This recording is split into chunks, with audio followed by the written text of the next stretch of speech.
Bienvenue dans le deuxième épisode de notre série Challenge des migrations technologiques. Aujourd'hui, nous explorons l'un des défis les plus redoutables lors des migrations, l'absence de documentation. Lorsqu'une application ne dispose pas de documentation adéquate, les problèmes surgissent à plusieurs niveaux. D'abord, au niveau de la compréhension de l'architecture, il devient complexe de comprendre comment l'application est construite et comment elle s'intègre dans l'écosystème technologique de l'entreprise, ce qui complique la planification de la migration. Ensuite, nous avons l'identification des dépendances.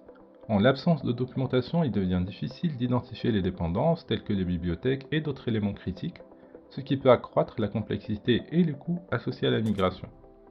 Nous avons également les tests et validations.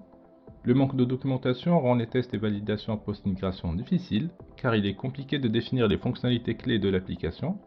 Et également, nous avons la maintenance et support. Donc l'absence de documentation entrave la maintenance et le support continu, car résoudre les problèmes devient une énigme.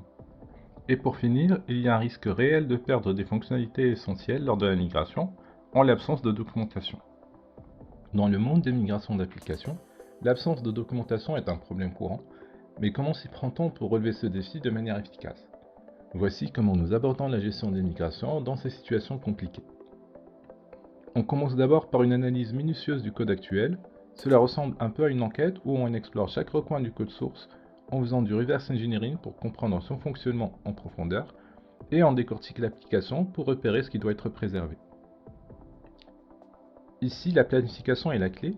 Chaque migration est unique, alors on élabore un plan de migration sur mesure où on tient compte des besoins spécifiques et des contraintes de chaque client et ensuite on passe en revue toutes les facettes de l'application telles que les fonctionnalités, les performances, la sécurité et bien plus encore.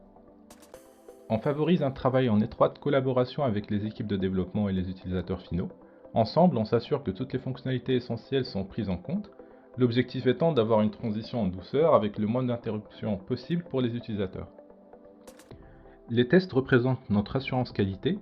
On met en place des processus de tests rigoureux pour garantir que chaque fonctionnalité est migrée correctement, ainsi on ne laisse rien au hasard. Et pour ne pas refaire la même erreur initiale, on fournit une documentation détaillée sur la migration, on y note les modifications apportées et les étapes pour gérer d'éventuels problèmes. Cette documentation est essentielle pour une gestion future efficace de l'application. Et pour finir, notre engagement ne s'arrête pas à la migration, on est là pendant la période de transition pour aider les utilisateurs à s'adapter à la nouvelle application et corriger les éventuels retours rapidement. Cette approche, c'est notre manière de relever les défis en l'absence de documentation. Pour nous, chaque migration est une opportunité de repenser et d'améliorer les systèmes pour le bénéfice des clients. Merci d'avoir rejoint cet épisode. La migration d'une application sans documentation est un défi de taille, mais avec les bonnes stratégies et l'expertise appropriée, elle peut être gérée avec succès. Dans les prochains épisodes, nous continuerons d'explorer les défis spécifiques des migrations technologiques et les meilleures pratiques pour les surmonter. N'oublie pas de nous suivre sur notre page LinkedIn pour ne pas manquer les prochains épisodes, où nous partagerons plus d'informations essentielles sur la gestion des migrations et bien plus encore.